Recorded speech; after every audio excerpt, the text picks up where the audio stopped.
Hello दोस्तों, मेरा नाम है शहजाद और आपका अपने चैनल पे बहुत बहुत स्वागत है। मैंने आज फिर से गलती की और मुझे फिर से लॉस हुआ। एक चीज़ आपको पता होगी, अगर आपने कोई गलती की है तो फिर उसकी सज़ा आपको मिलेगी। अगर आपने अपना हाथ आग में डाला है तो आपका हाथ जलेगा। अगर आप बिना तैराकी सीखे हुए समंदर में जाएंगे तो आप डूबेंगे। Means what? कहने का मतलब ये है कि अगर आप गलती करेंगे उसकी सज़ा आपको मिलेगी।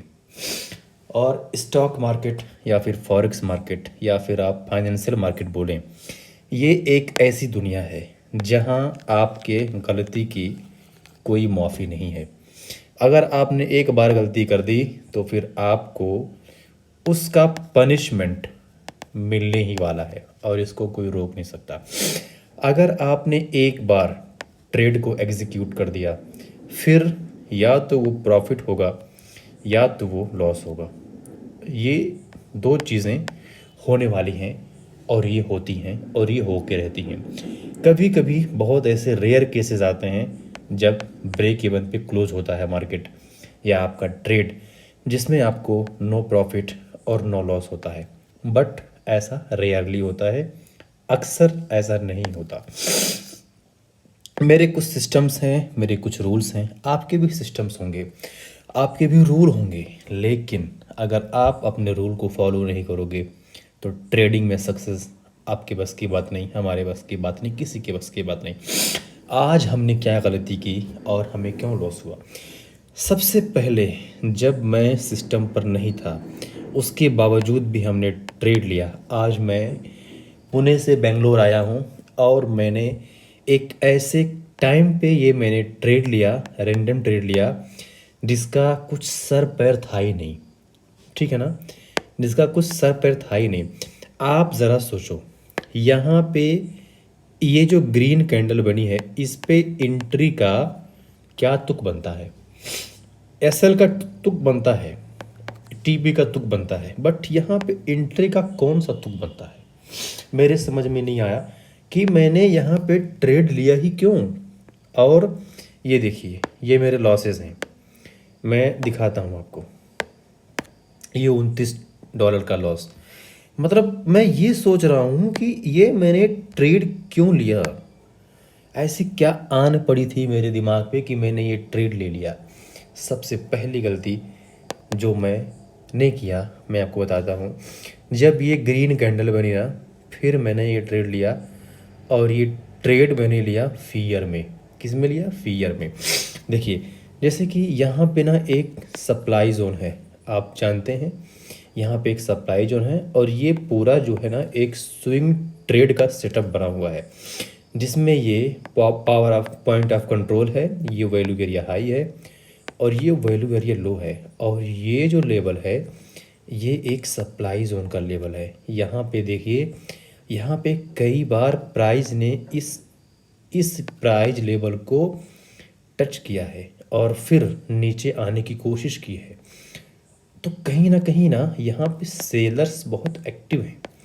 जब भी प्राइस यहाँ पे आती है ना तो सेलर एक्टिव हो जाते हैं और प्राइस को ना नीचे पुश कर देते हैं।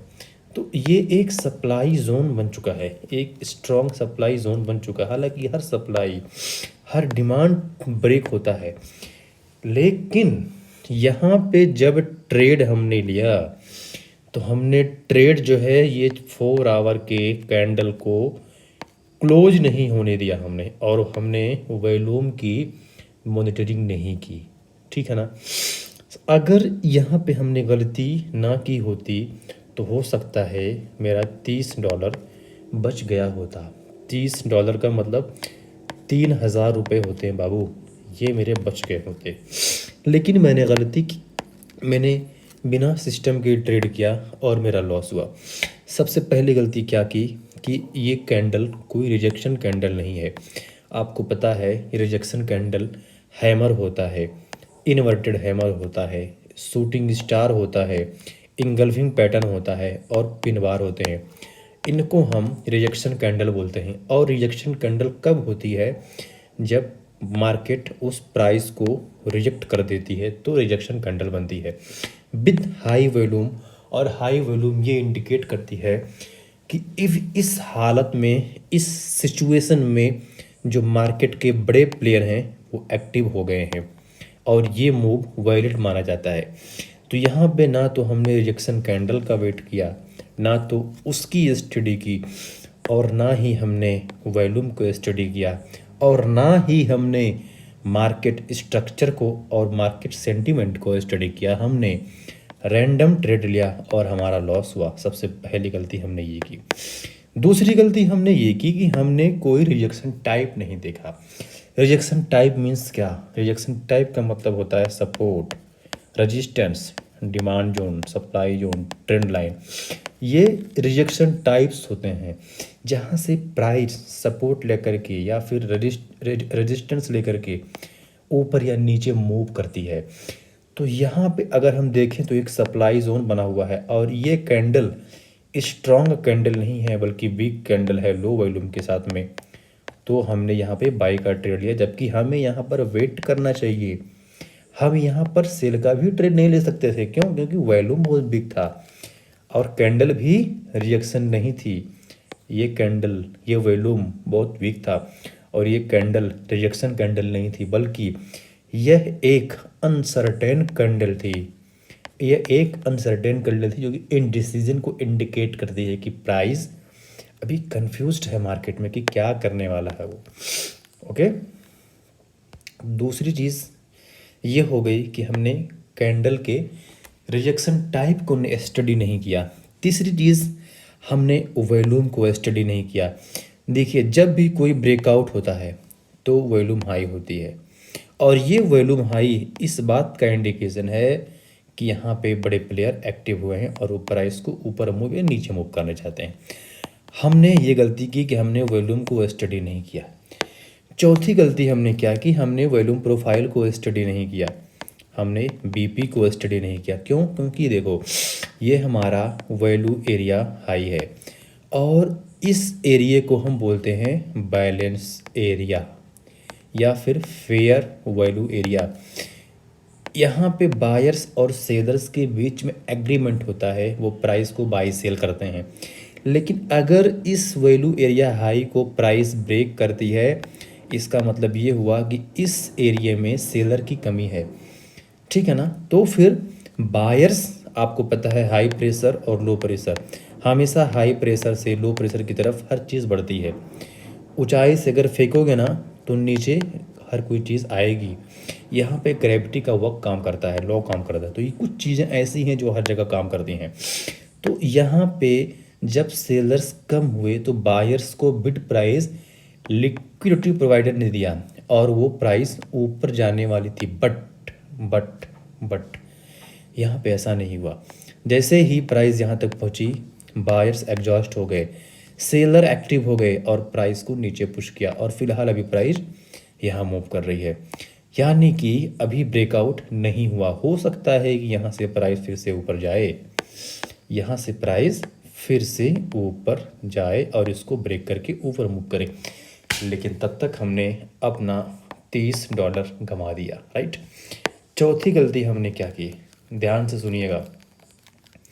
चौथी गलती हमने की, हमने ऑक्शन नीलामी प्रोसेस को फॉलो नहीं किया। देखिए, ये जो 3 4 5 सेंटिमेंट्स हैं जिन्हें हम एलिमेंट बोलते हैं, ये मेरे सिस्टम हैं, मैं इनको फॉलो करता हूँ। मैंने ऑक्शन को फॉलो नहीं किया। ऑक्शन जहाँ पे फेल होती है ना, वहाँ पे रिजेक्शन होता है। यहाँ पे ऑक्शन पास हुई और प्राइस फिर से नीचे आ गई और यहाँ अभी वो कंसोलिडेट हो रही है। तो ये कुछ गलतियाँ थी जो हमने किया और जिसकी वजह से हमें लॉस हुआ। और मैंने खुद से वादा किया है कि जब भी मुझे लॉस होगा, जब भी मैं कोई गलती करूँगा तो मैं ख़ुद को पनिश करूँगा। और ये पनिशमेंट कुछ भी हो सकता है आपके हिसाब से। जब तक आप जनरल मेंटेन नहीं करोगे, खुद को पनिश नहीं करोगे, तब तक आप अपनी गलतियों को हर बार दोहराओगे। मैंने वही गलती 2 बार दोहराई और अब मैं ख़ुद को पनिश करूँगा कि अगली बार ऐसी गलती ना हो। ठीक है ना? तो उम्मीद करता हूँ कि मेरे एक्सपीरियंस से आपको कुछ फ़ायदा हुआ होगा और आप भी अपने ट्रेड जनरल को मेंटेन करोगे। और अगर एक गलती एक बार की है तो दोबारा वो गलती नहीं दोहराओगे। ऐसे ही गलतियों से सीखते हुए हम एक दिन एक अच्छे और प्रॉफिटेबल ट्रेडर बन जाएंगे। और मुझे आपके साथ ये सारी चीज़ें शेयर करने में कोई संकोच नहीं, कोई शर्म नहीं, खुशी होती है कि एक सच्चे ट्रेडर की वजह से मेरी गलतियों से आप सीखें। ज़रूरी नहीं है कि आप भी गलती करें, मेरी गलती से भी या किसी की भी गलती से आप सीख सकते हैं। उम्मीद करता हूँ कि मेरे बनाए गए कंटेंट आपको पसंद आते होंगे, और अगर ऐसा है तो चैनल को लाइक, सब्सक्राइब और शेयर ज़रूर कीजिए। और अगर कोई क्वेश्चन हो तो कमेंट बॉक्स में ज़रूर पूछिए। मिलते हैं अगले किसी इन्फॉर्मेटिव वीडियो में। आपका बहुत बहुत शुक्रिया। Thank you very much.